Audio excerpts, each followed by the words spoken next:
Good evening class. आप सभी का बहुत बहुत स्वागत है भाई हिंदी मीडियम के इस नंबर 1 चैनल शुभम क्लासेस पे। आज बहुत दिनों बाद आप लोगों से फिर से मुलाकात हो रही है, जहां पर हमने पिछली क्लास में सैंपल पेपर देखा था, गेस्ट पेपर देखा था, आप उसको जो भी कह लीजिए, यानी आपकी 25 फरवरी की वो जो पेपर का पैटर्न था, वहां से आपके बोर्ड एग्जाम में 110% क्वेश्चंस आपको देखने को मिलेंगे। तो आज हम क्या देखने वाले हैं बेटा? तो आज हम उन टॉपिक्स पे चर्चा करने वाले हैं जहां से 200% गारंटी है कि भाई पेपर में क्वेश्चन आना है। आप जानते हो कि लॉज आते हैं, कौन कौन से लॉज हैं? तो हमारे पास सर टोटल 4 लॉज हैं जो पेपर में पूछे जाते हैं। कौन कौन से बेटा? सर यहां पे 4 लॉज में हमारे कौन कौन से लॉज हैं? हेनरी का नियम है, राउल्ट का नियम है, कोलराउस का नियम है और फैराडे का नियम है। इन चारों नियमों के बारे में आज हम डिस्कस करने वाले हैं, पॉइंट टू पॉइंट समझने वाले हैं। हर एक बच्चा, जितने बच्चे देख रहे हैं भाई, सभी एक बार जोरदार तरीके से सेशन को लाइक और शेयर कर देंगे, क्योंकि आज की ये जो क्लास है, ये आज की क्लास में आपको मैं हेनरी का नियम, राउल्ट का नियम, कोलराउस का नियम और फैराडे का नियम, ये पूरा का पूरा कॉन्सेप्ट आज के एक वीडियो में देने वाला हूं। और यहां से आप बोर्ड के एग्जाम में 15 से 20 नंबर कवर कर सकते हो।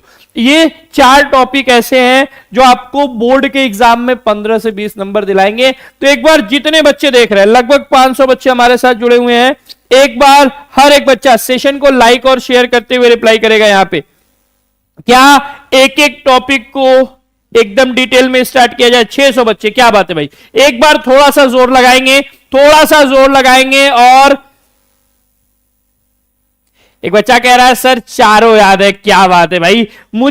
मुझे मालूम है कि भाई जितने बच्चे देख रहे हैं उन सबको चीजें एकदम सिस्टमैटिकली, एकदम पॉइंट टू पॉइंट क्लियर है। क्यों? क्योंकि आपने इतने अच्छे से तैयारी की हुई है। लेकिन बेटा बात कुछ ऐसी है ना कि हमें प्रैक्टिस करते रहना है। हम प्रैक्टिस करते रहेंगे तो उस प्रैक्टिस को यहां पर आपको मैं लिखवाने आ रहा हूं। एक एक के बारे में, हेनरी के नियम से लेके फैराडे के नियम तक हम चलने वाले हैं, और यही 4 नियम है जो कि बोर्ड एग्जाम में पूछे जाएंगे।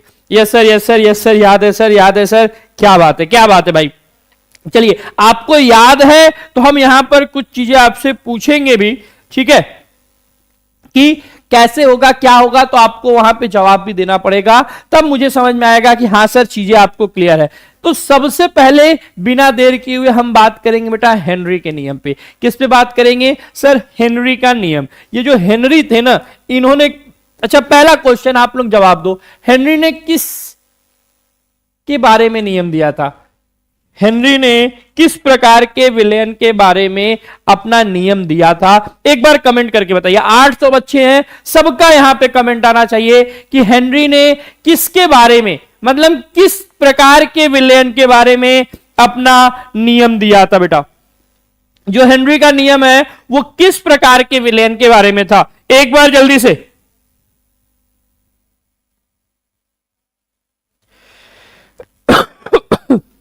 हाँ बेटा, बिल्कुल आराम है, ठीक है। सर गैस का, बहुत बढ़िया, बिल्कुल बिल्कुल सही जवाब है। सर किस प्रकार के विलेन के बारे में दिया था? सर गैस के बारे में दिया था। बिल्कुल बेटा, विलेन की बात होगी, लेकिन किसकी? सर किस प्रकार का विलेन? तो सर गैसीय विलेन के बारे में दिया था भाई हेनरी ने। किस प्रकार के विलेन के बारे में दिया था? गैसीय विलेन के बारे में दिया था। और क्या दिया था? उस चीज को हम लोग पॉइंट टू पॉइंट लिखेंगे एकदम सिस्टमैटिकली। और कुछ इंपॉर्टेंट चीजें हैं जो कि आपको मैं अलग से नोट कराऊंगा, तो उनको भी आप नोट करते हुए चलेंगे, ठीक है। सबसे पहला पॉइंट यहां पे आपका हो जाएगा, इस नियमानुसार, इस नियमानुसार मतलब हेनरी के नियम के अनुसार की बात हो रही है, ठीक है। क्या बात हो रही है? किसी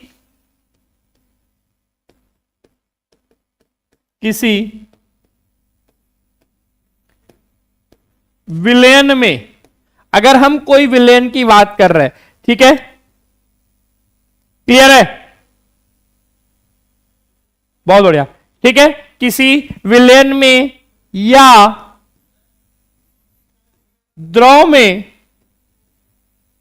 घुली, द्रव में घुली गैस की मात्रा, गैस की मात्रा याद रखिएगा कहां पर, तो समान ताप पर। गैस की मात्रा कहां, देखिए थोड़ा सा अलग लिखवा रहा हूं, लाइक आप उसको अपने लैंग्वेज में कैसे प्रेफर कर सकते हो, कैसे मेंशन कर सकते हो, तो थोड़ा सा आपके लैंग्वेज में चीजों को लेके चल रहा हूं। बाकी ये तो आपको मालूम है सर क्या होता है, तो उसका जो आंशिक दाब होता है वो समानुपाती होता है मोल प्रभाज के, इतना है वो मुझे मालूम है, लेकिन हम थोड़ा सा अपने शब्दों में उसको लिखने की कोशिश करेंगे। तो इस नियम के अनुसार किसी विलयन में या द्रव में घुली गैस की मात्रा, याद रखिएगा गैस की मात्रा उस द्रव या विलयन में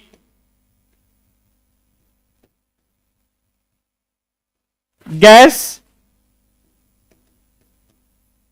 के द्वारा, गैस के द्वारा लगाए गए आंशिक दाब के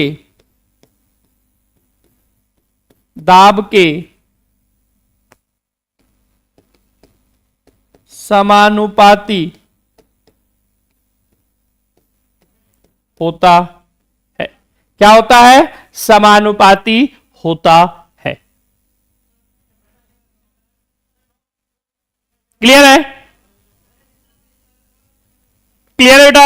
एक बार जल्दी से सेशन को लाइक और शेयर करते हुए, लाइक और शेयर करते हुए, यहां पर किसी विलयन या द्रव में घुली गैस की मात्रा उस द्रव या विलयन में गैस के द्वारा लगाए गए आंशिक दाब के क्या होती है, समानुपाती होती है। और जो मात्रा होती है उसको हम लोग किसके रूप में लेते हैं, मोल प्रभाज के रूप में।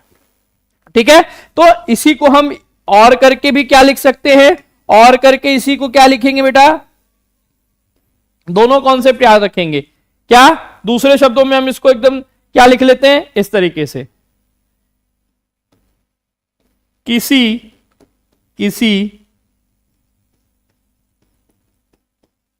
गैसीय विलयन,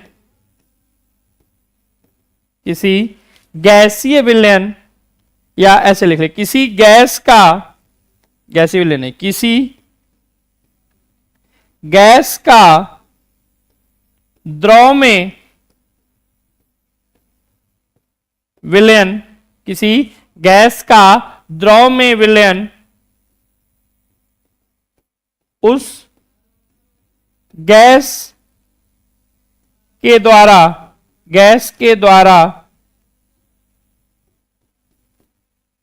लगाए गए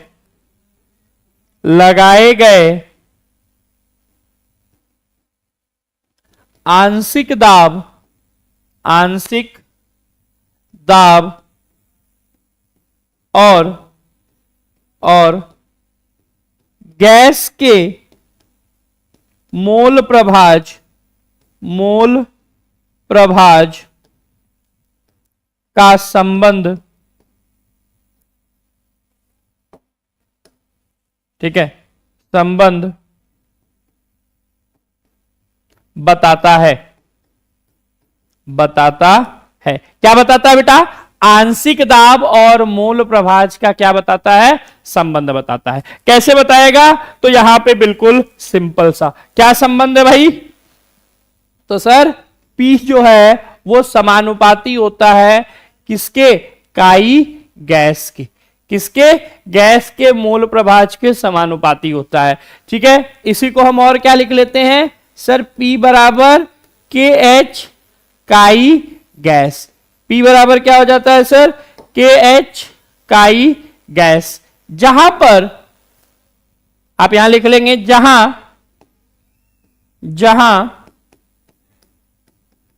KH बराबर हेनरी नियतांक, जहां सर KH क्या है, KH हेनरी नियतांक है। अब इसके बाद की चीजें आपको एक्सप्लेन करनी है, इसके बाद की चीजें आपको एक्सप्लेन करनी है। आपको मुझे कमेंट करके बताना है क्या होगा, और ये याद भी रखना होगा। नोट में कुछ चीजें आपको मैं बता रहा हूं, उसको एकदम फोकस से याद रखेंगे, ठीक है। इस पे क्वेश्चंस आते हैं, तो इसीलिए यहां पे नोट में पहला पॉइंट, नोट में पहला पॉइंट क्या है भाई? गैस की द्रव में विलेयता समानुपाती होती है। गैस की द्रव में विलेयता समानुपाती होती है किसके? दाब के। किसके? दाब के। जितना ज्यादा प्रेशर रहेगा उतनी ज्यादा गैस जो होगी उसमें डिसॉल्व होगी, उतनी ज्यादा गैस उसमें आपको क्या होगी? पाई जाएगी, विद्यमान होगी, जो भी आप लिख सकते हो। तो याद रखना है कि गैस की द्रव में विलेयता समानुपाती होता है किसके? दाब के। दूसरा पॉइंट, गैस की द्रव में विलेयता, गैस की द्रव में विलेयता व्युत्क्रमानुपाती होता है किसके? ताप के। जितना ज्यादा ताप रहेगा उतना विलेयता क्या होता जाएगा? कम होता जाएगा। क्यों? क्योंकि गैस के पार्टिकल्स जो है वो उड़ जाएंगे। गैस के पार्टिकल्स क्या होंगे? उड़ जाएंगे, तो विलेयता वहां पर कम हो जाएगी। तीसरा पॉइंट,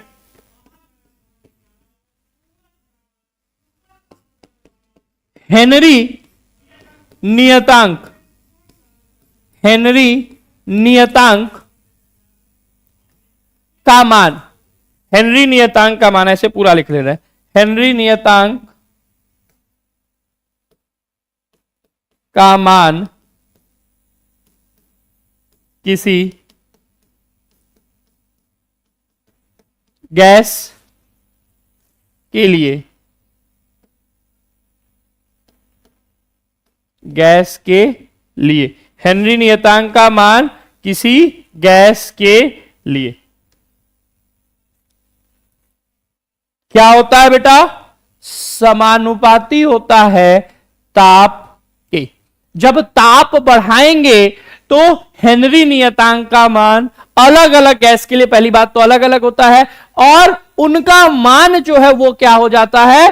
ताप बढ़ाने पर बढ़ता है। किसका मान? हेनरी नियतांक, यानी केएच का मान ताप बढ़ाने पर बढ़ता है। क्लियर है? कोई दिक्कत? अच्छा, यहां पर आप लोग मुझे बताएंगे कमेंट करके, गैस की द्रव में विलेयता,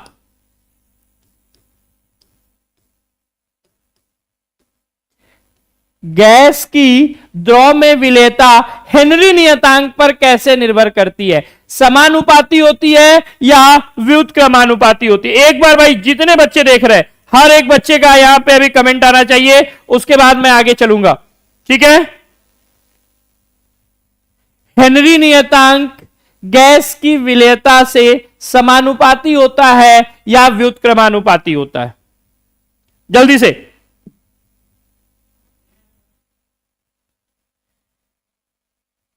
हेनरी नियतांक का मान, जल्दी से बेटा कमेंट करेंगे, हर एक बच्चे का कमेंट आना चाहिए। हेनरी नियतांक का मान गैस की विलेयता में समानुपाती होता है या व्युत्क्रमानुपाती होता है? क्या बात है सर? समानुपाती, समानुपाती, व्युत्क्रमानुपाती, समानुपाती, अलग अलग गैसों के लिए अलग अलग होता है सर, समानुपाती होता है। यहां आप सभी को, ठीक है, आप लोगों को बताया गया था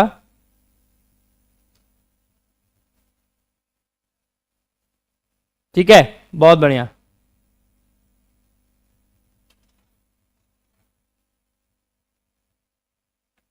याद रखिएगा, गैस की द्रव में विलेयता हेनरी नियतांक के क्या होती है? व्युत्क्रमानुपाती। इस पे एक क्वेश्चन भी मैंने लंबी वाली क्लास में आपको करा रखा है, ठीक है। तो याद रखेंगे,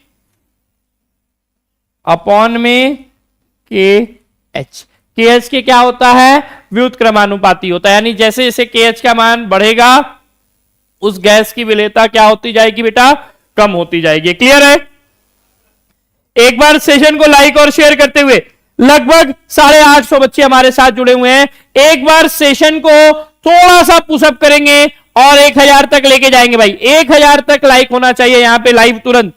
और जो बच्चा अभी तक वीडियो को लाइक नहीं किया हुआ भाई, जो बच्चा अभी तक वीडियो को लाइक नहीं किया हुआ है, यहां तक में किसी को कोई दिक्कत, एक बार स्क्रीनशॉट लेके रिप्लाई करेंगे, स्क्रीनशॉट लेके रिप्लाई करेंगे। यहां तक में किसी बच्चे को कोई भी समस्या, कोई भी परेशानी, क्या बात है, बहुत बढ़िया, आ जाओ आगे बात करते हैं। यहां से इनसे तो क्वेश्चन आते हैं। देखो केवल मैं लॉज नहीं पढ़ा रहा हूं, उन लॉज से कैसे कैसे क्वेश्चन पूछे जाएंगे और किस तरीके से आपको जवाब देना है, ये A to Z सारा आज के सेशन में मैं आपको बताने वाला हूं। तो चारों लॉज का फुल कॉन्सेप्ट यहां पे पूरी तरीके से सुपड़ा साफ होने वाला है। खाली फॉर्मूला नहीं, उन फॉर्मूले के बिहाफ पर जो हमें टॉपिक तैयार करना है वो, प्लस कुछ और चीजें। आप जानते हो पेपर में पूछा गया है, बार बार पूछा गया है, क्या हेनरी के नियम का अनुप्रयोग, हेनरी के नियम का क्या अनुप्रयोग है। तो भाई इसके मुख्य 3 अनुप्रयोग है। एक, शीतल पेय में कार्बन डाइऑक्साइड घोलने में, यानी जो कोल्ड ड्रिंक में गैस पाई जाती है, कौन सी सर, कार्बन डाइऑक्साइड गैस पाई जाती है, तो उसमें पाया जाता है भाई। दूसरा, गहरे समुद्र में जो गोताखोर होते हैं, ठीक है, गोताखोर वो यूज करते हैं, किस लिए, तो भाई बेंड्स, एक रोग होता है बेंड्स, बेंड रोग से बचने के लिए किस चीज का यूज करते हैं, किस गैस का यूज करते हैं, तो वो भी यहां पर मैंने मेंशन कर दिया है कि हीलियम गैस का मिश्रण ले जाते हैं ऑक्सीजन गैस के साथ। क्यों, क्योंकि हीलियम गैस की जो विलेयता होती है वो कम होती है, वो क्या होती है, कम होती है। नेक्स्ट है ऊंचाई पर, अधिक ऊंचाई पर जो पर्वतारोही होते हैं, ठीक है, पर्वतारोही होते हैं भाई, ऊपर आप जानते हो ना कि पृथ्वी के मतलब अर्थ के लेवल से ऊपर जाओगे या नीचे जाओगे तो ऑक्सीजन की मात्रा कम होने लगती है, ठीक है। तो ऑक्सीजन संबंधी समस्याओं, उस समस्या का नाम क्या है, एनॉक्सिया, याद रखिएगा। समुद्र के अंदर जाएंगे, कौन सी बीमारी हो जाएगी भाई अगर हेनरी के नियम का पालन नहीं करेंगे, सर बेंड्स रोग हो जाएगा, ठीक है। अधिक ऊंचाई पे जाएंगे तो क्या हो जाएगा, एनॉक्सिया हो जाएगा। सर एनॉक्सिया में क्या होता है, भूलने की बीमारी हो जाती है, दिमाग सही से काम नहीं करेगा भाई, जाहिर सी बात है, सांस लेने में तकलीफ हो रही है तो दिमाग तो काम नहीं करने वाला है। क्लियर है, स्क्रीनशॉट लेंगे। ये 3 मुख्य हैं जो कि बार बार पूछे जाते हैं भाई बोर्ड एग्जाम में।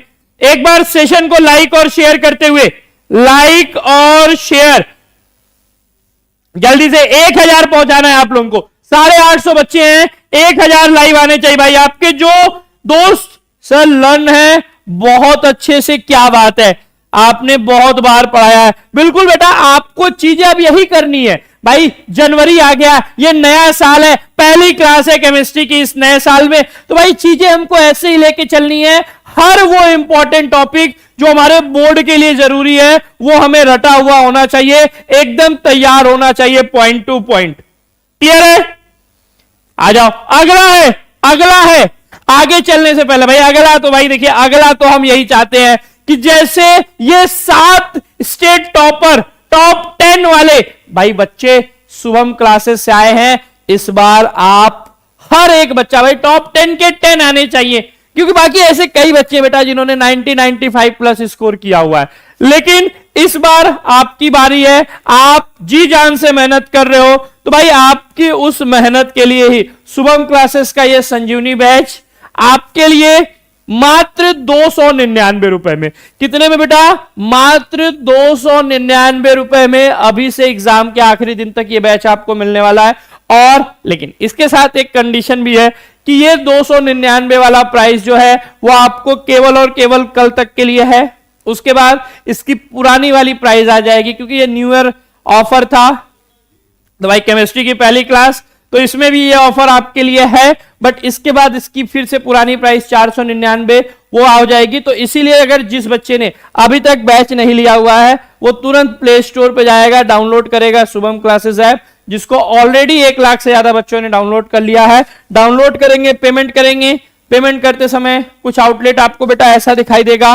कोई भी समस्या आती है तो 7084817009 पे तुरंत कॉल और मैसेज करके अपनी समस्या का समाधान पा सकते हो, ठीक है। और अगर आप अभी तक शुभम क्लासेस के व्हाट्सएप, इंस्टाग्राम और टेलीग्राम से नहीं जुड़े हुए हो तो उसका लिंक भी डिस्क्रिप्शन में दिया हुआ है, जाकर जुड़ जाओगे, ठीक है।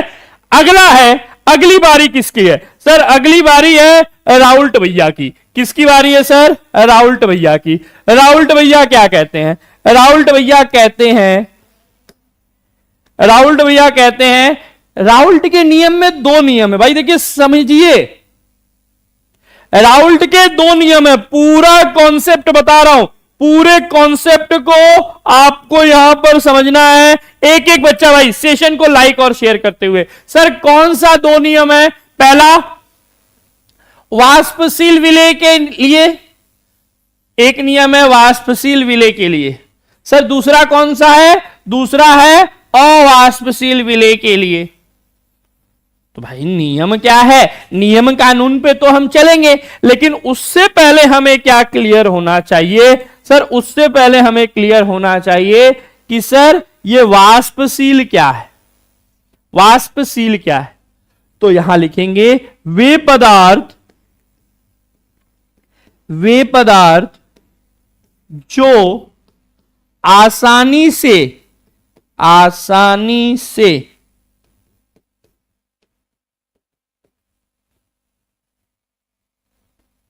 वाष्प में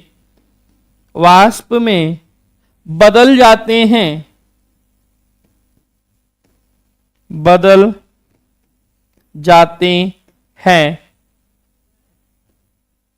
वाष्पशील क्या कहलाते हैं बेटा?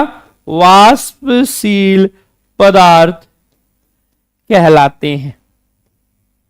क्या कहलाते हैं बेटा? सर वाष्पशील पदार्थ कहलाते हैं वे पदार्थ जो आसानी से वाष्पित हो जाए, यानी आसानी से वाष्प में बदलना मतलब कम ताप पर, ऐसे लिख लो, आसानी से यानी कम ताप पर। आसानी से बोले तो कम ताप पर, रूम टेम्परेचर पे ही वो वाष्पित होने लगे, तो ऐसे पदार्थ को वाष्पशील पदार्थ कहते हैं। क्या कहते हैं? वाष्पशील पदार्थ कहते हैं। सर अवाष्पशील पदार्थ, बात समझ गए होगे आप, ठीक है। तो वे पदार्थ जो आसानी से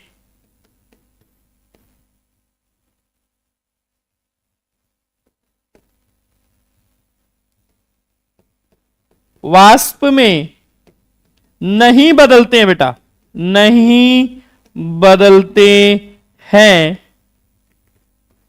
अवाष्पशील पदार्थ कहलाते हैं।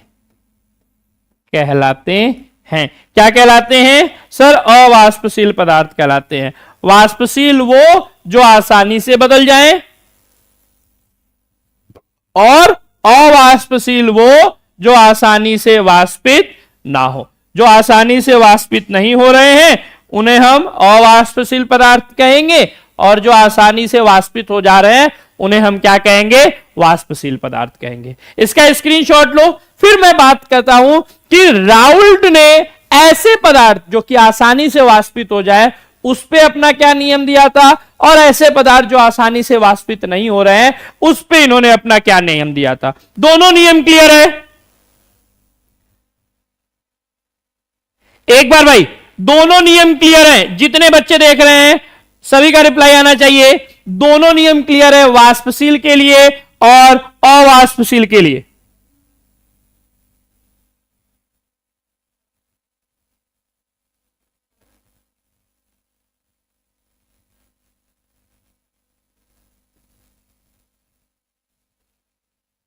जल्दी से बेटा। Yes sir, yes sir, yes sir. बहुत बढ़िया, एक बच्चा पूरा डेरिवेशन भी करके दिखा दिया, बहुत बढ़िया। देखिए वाष्पशील विलेय के लिए, किसके लिए हम बात करेंगे, वाष्पशील विलेय के लिए। तो अगर वाष्पशील विलेय के लिए बात करेंगे तो आप यहां पे लिखोगे, क्या लिखोगे,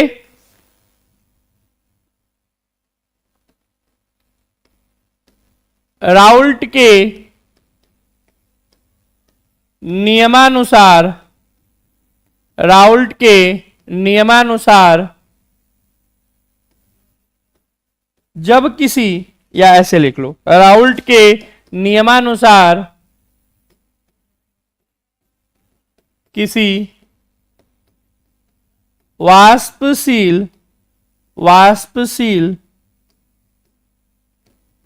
विलयन, कैसा विलयन बनाया है, वाष्पशील विलयन। ठीक है, याद रखिएगा कैसा विलयन है बेटा, वाष्पशील। हर बच्चा एक बार भाई सेशन को लाइक और शेयर, मैंने बोला 1000 लाइक का यहां पे आपको टारगेट दिया हुआ है। ठीक है, वाष्पशील विलयन के प्रत्येक घटक, प्रत्येक घटक के द्वारा लगाया गया वाष्प दाब, लगाया गया वाष्प दाब उस घटक के मोल प्रभाज, उस घटक के मोल प्रभाज के समानुपाती होता है,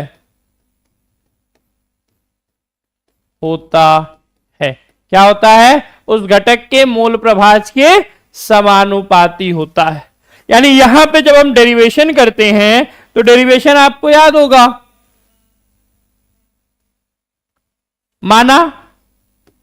माना विलयन के दो घटक ए और बी हैं, तो ए और बी हैं तो क्या हो जाएगा भाई, पीए समानुपाती होगा काई ए के और पीबी समानुपाती होगा काई बी के। इसी को हम मॉडिफाई करते हैं तो आप जानते हो बेटा क्या हो जाता है, सर पी ए बराबर हो जाता है पी नॉट ए काई ए और पीबी बराबर हो जाता है sir P not B chi B. समीकरण 1, समीकरण 2, समीकरण 1 और समीकरण 2 क्लियर है। इसी के बाद डाल्टन के नियमानुसार,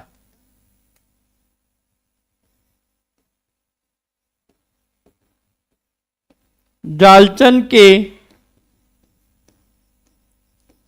नियमानुसार, भाई डाल्टन के नियमानुसार क्या होता है सर, डाल्टन के नियमानुसार होता है पीटी बराबर P A plus P B, यानी sir P not A chi A plus P not B chi B, P not B chi B. इसको और ओपन करेंगे बेटा तो पीटी बराबर हमने निकाला हुआ है, पीटी बराबर क्या हो जाता है P not A 1 minus chi B plus P not B chi B, तो हो जाएगा P not A minus P not A chi B plus P not B chi B, दोनों में काई बी है तो कॉमन ले लेंगे तो क्या आएगा पी नॉट ए बराबर P not be minus P not A chi B, किसके बराबर बेटा सर पीटी के बराबर, किसके बराबर पीटी के बराबर। तो ये आपका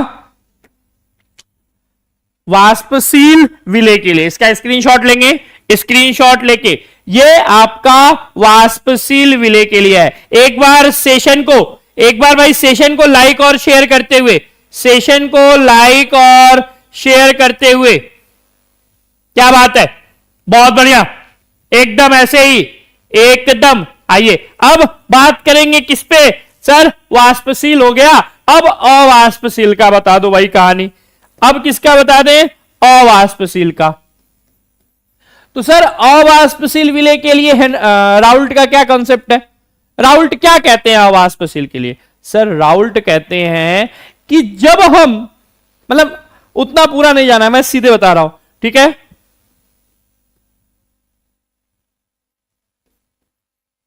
राउल्ट के नियमानुसार, राउल्ट के नियमानुसार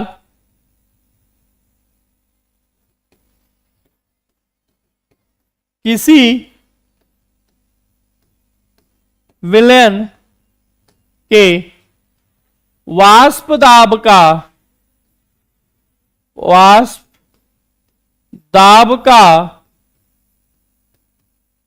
आपेक्षिक, क्या बेटा, आपेक्षिक अवनमन,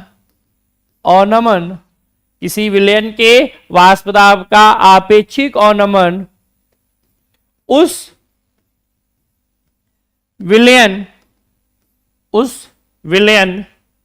में विलेय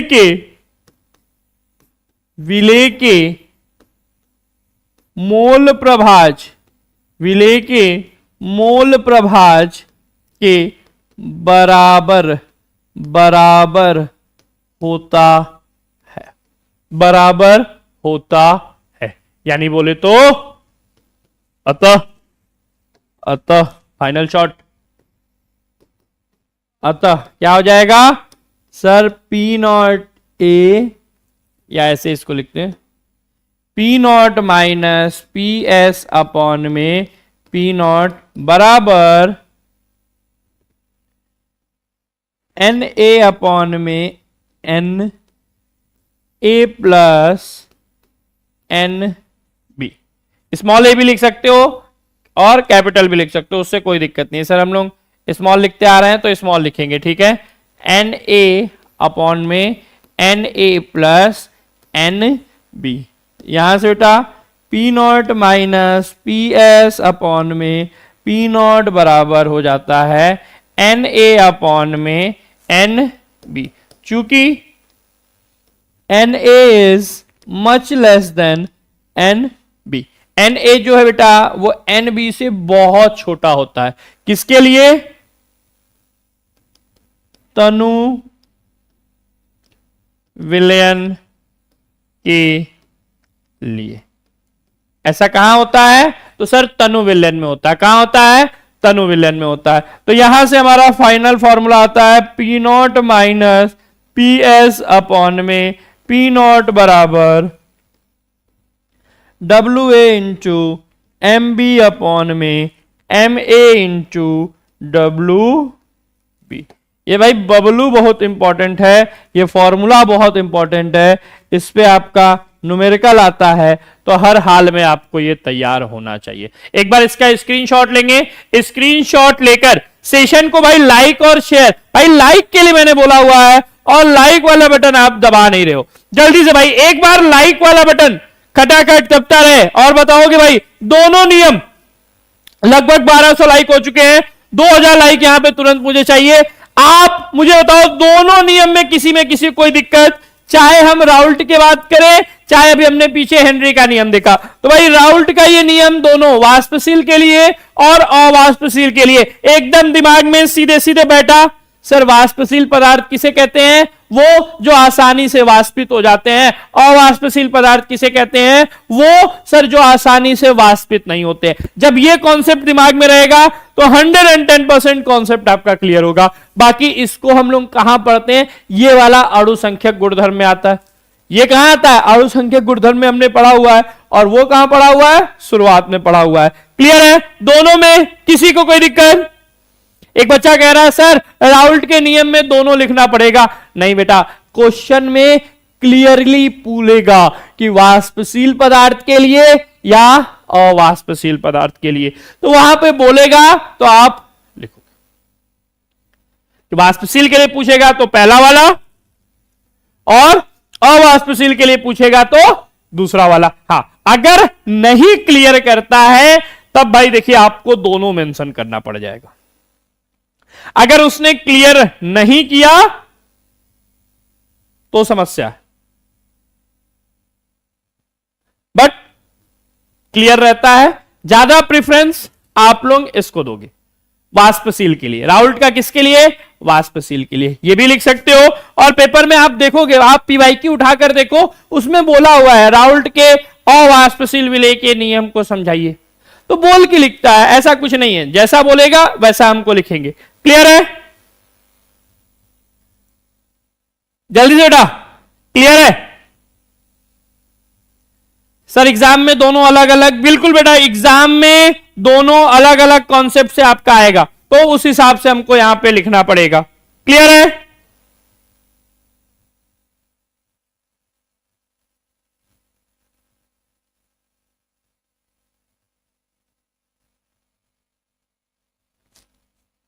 नेक्स्ट, तीसरा नियम है हमारा कोलराउस का नियम, जो कि बहुत सिंपल और सरल और कई बार पेपर में पूछा हुआ है, तो सर इसको भी हमें बहुत अच्छे से क्लियर करना होगा। क्या है भाई कोलराउस का नियम? क्या कहता है? तो कोलराउस का नियम सिंपल सी बात कहता है कि किसी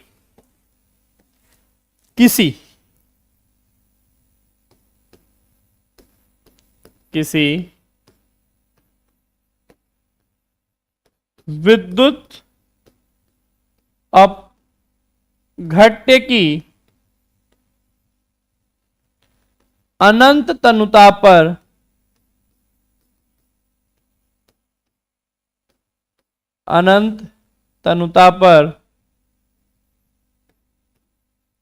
मोलर चालकता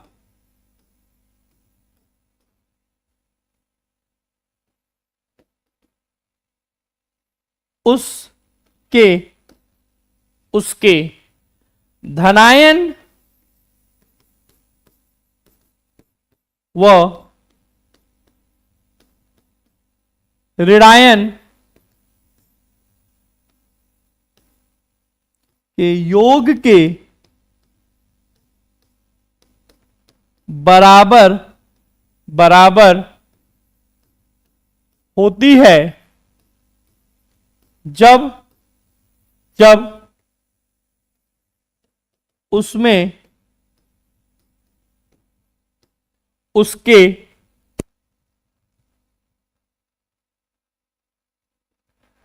क्या हो गया, अनंत अनुता पर मोलर चालकता उसके धनायन व ऋणायन के योग के बराबर होती है जब उसमें उसके धनायनों तथा ऋणायनों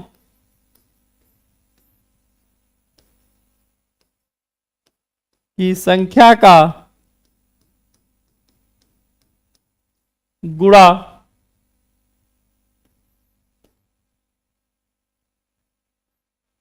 कर दें। ठीक है, जितने धनायन और जितने ऋणायन होंगे उनकी संख्याओं का गुणनफल हो तब। ठीक है, क्लियर है? अतः कैसे होगा? अतः तो भाई अनंत अनुता पर कैप एम इनफाइनाइट, अनंत अनुता पर कैप एम इनफाइनाइट से दिखाते हैं या फिर कैप एम नॉट से दिखाया जाता है। कैप एम इनफाइनाइट या कैप एम नॉट से दिखाया जाता है, जो कि बराबर होता है किसके बेटा? तो lambda infinite C plus lambda infinite A, cation और एनायन के योग के। भाई कैटायन मतलब धन आवेश, तो यहां पे x लिखा होता है या आप v प्लस देखोगे, v प्लस से गुणा होगा और यहां पे v माइनस से गुणा होगा। क्लियर है? धनायन व ऋणायन के योग के बराबर होते हैं, लेकिन कितने धनायन और कितने ऋणायन है उससे उसमें गुणा कर दो भाई। पूरे धनायन पूरे ऋणायन होने चाहिए, कोई कम ज्यादा नहीं होना चाहिए। यहां पर क्लियर है? एग्जाम्पल दे, यहां पे एग्जाम्पल चाहिए।